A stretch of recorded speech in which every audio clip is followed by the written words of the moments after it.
Raphaël Legendre, Sébastien Lecornu a jusqu'à ce soir pour finaliser les négociations sur une feuille de route gouvernementale. On est sur la pire crise de la Ve République, mais vous dites du calme. Oui, du calme, Laure. Un petit peu de calme, effectivement. Alors bien sûr, l'instabilité politique n'a jamais été aussi forte, mais nous ne sommes pas les premiers en Europe à connaître une telle situation. L'Italie a vécu de nombreuses années d'instabilité avant l'arrivée de Giorgia Meloni. Aujourd'hui, le pays est en train de nous rattraper sur beaucoup de points économiques. La Belgique a été sans gouvernement plein pendant 652 jours après les élections de 2019. Le pays est toujours là. Les Pays-Bas sont en crise depuis juin dernier, attendent des élections anticipées le 29 octobre prochain.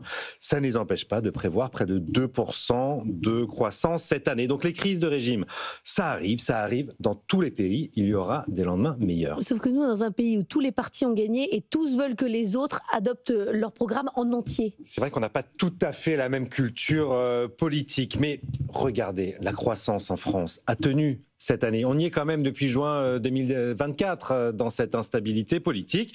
Eh bien, on devait faire 0,7% de croissance cette année. On table désormais sur 0,8 points de croissance. On pronostiquait un effondrement de l'emploi et l'emploi a tenu. Alors, pour combien de temps ?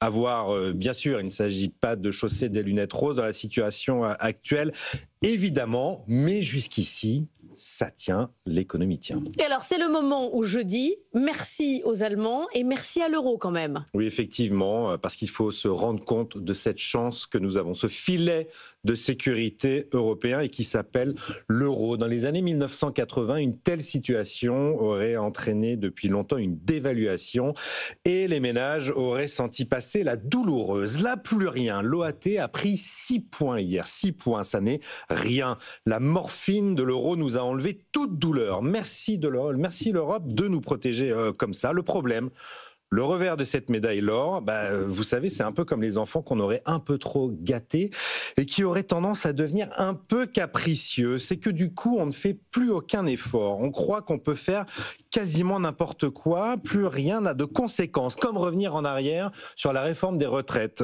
par exemple, qui est le scénario qu'on entend ce matin, c'est-à-dire travailler moins et dépenser plus dans le pays où l'on doit faire exactement l'inverse. Bref, plus globalement, arrêtons d'agiter les scénarios catastrophes, arrêtons d'instrumentaliser les peurs en évoquant par exemple le FMI aux portes du pays. Ça n'arrivera ça, c'est pas nous, c'est Lombard. Jamais. C'était l'ancien ministre de l'économie. Effectivement, et quant au risque budgétaire, à très court terme, eh bien, on a quand même un état de droit qui nous protège, une constitution, des solutions alternatives. Au pire, une loi spéciale pour quelques semaines. C'est le cas des Pays-Bas en ce moment.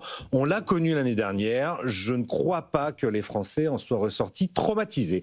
Alors oui, keep calm and carry on, comme diraient les Britanniques, et vive l'Europe.